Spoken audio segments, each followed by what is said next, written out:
Assalamualaikum warahmatullahi wabarakatuh. Di sini saya bernama Muhammad Fadlan Firdaus yang akan mempresentasikan materi yang ada pada matkul etika Islam, yaitu etika berorganisasi. Lanjut, yang pertama yaitu pengertian etika berorganisasi. Etika berorganisasi adalah aturan dan pedoman moral yang mengatur bagaimana seorang sikap dan bertindak dalam suatu organisasi. Dalam Islam, etika ini berhubungan dengan akhlak dan adab. Setiap anggota organisasi diharapkan memiliki kejujuran, tanggung jawab, dan rasa amanah dalam menjalankan tugasnya. Organisasi yang beretika akan memberikan suasana kerja yang harmonis, produktif, dan diridhoi Allah Subhanahu wa Ta'ala. Maka dari itu, etika dalam berorganisasi itu harus memiliki rasa kejujuran, tanggung jawab, amanah dalam menjalankan tugasnya. Lanjut, yang kedua yaitu tujuan etika berorganisasi. Yang pertama, tujuan utama dari etika berorganisasi adalah membentuk perilaku dan karakter anggota agar mampu bekerja sama dengan baik. Dengan adanya etika, hubungan antar anggota menjadi lebih sehat, tidak ada konflik, dan setiap orang sadar akan tanggung jawabnya.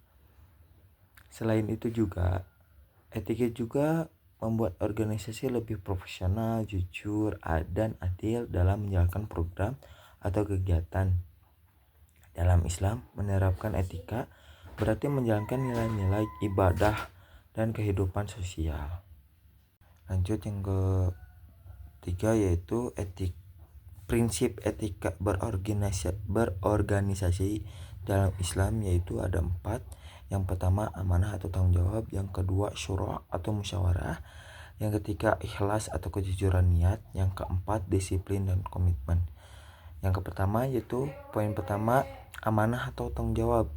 Menjalankan tugas dengan jujur dan penuh tanggung jawab terdapat dalam dalil kisah surat Al-Anfal yang artinya, wahai orang yang beriman, janganlah mengkhianati Allah, Rasulullah, dan amanah yang dipercayakan kepadamu.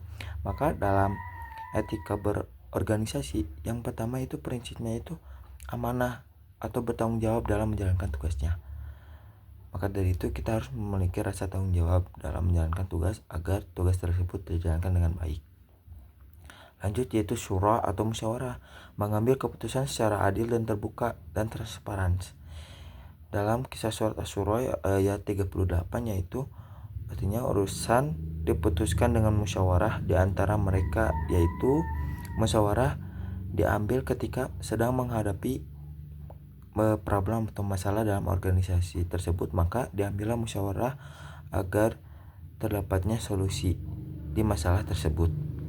Lanjut, yang ketiga yaitu ikhlas atau kejujuran niat, yaitu melakukan segala amal karena Allah semata, yaitu hadis innamal a'malu binniyat, yaitu sesungguhnya setiap amal tergantung pada niatnya. Yaitu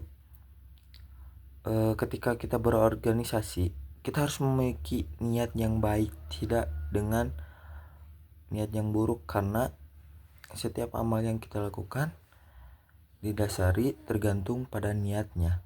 Maka dari itu kita harus dengan niat hati yang ikhlas, tidak dengan rasa keterpaksaan ataupun rasa dengki ataupun dendam atau marah dan rasa yang merugikan diri sendiri maupun orang lain.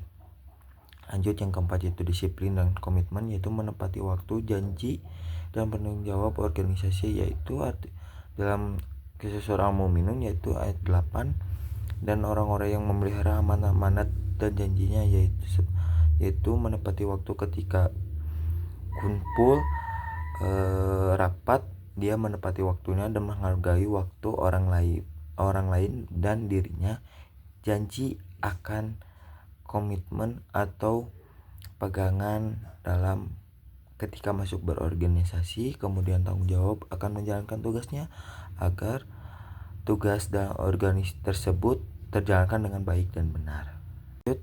Etika antar anggota organisasi yaitu menghormati dan menghargai sesama anggota, kemudian tidak menjalankan rekan kerja, menjaga rahasia organisasi, mengutamakan kepentingan bersama. Terdapat hadis juga yaitu hadis Bukhari dan Muslim yang artinya seorang mukmin bagi mukmin lainnya seperti bangunan yang saling menguatkan. Maka dari itu kita harus saling percaya, menghormati dan tidak membocorkan rahasia organisasi. Maka kita harus menjaga rahasia organisasi tersebut agar saling menguatkan dan kuat dalam organisasi tersebut. Dampak positif etika berorganisasi yaitu lingkungan organisasi harmonis dan produktif, kepercayaan antar anggota meningkatkan citra organisasi, mendekatkan keberkahan. Dampak positif ketika berorganisasi itu sangat bermanfaat banget bagi diri kita maupun orang lain yang ada di sekitar kita. Terdapat dalil juga yaitu kisah surat Ar-Ra'd ayat 11 yang artinya Allah tidak akan mengubah keadaan suatu kaum hingga mereka mengubah diri mereka sendiri. Tidak akan mengubah keadaan kecuali mereka mengubah keadaan mereka sendiri, begitu. Kesimpulannya yaitu etika berorganisasi adalah ibadah bernilai pahala dengan amanah, musyawarah, dan keikhlasan. Organisasi akan menjadi berkah dan kuat dan ukhuwah. Hadis Ahmad yaitu sebaik-baiknya manusia adalah yang paling bermanfaat bagi manusia yang lain. Maka dari itu kita harus amanah, ikhlas, dan bertanggung jawab. Sekian yang saya bisa sampaikan. Assalamualaikum warahmatullahi wabarakatuh. Terima kasih.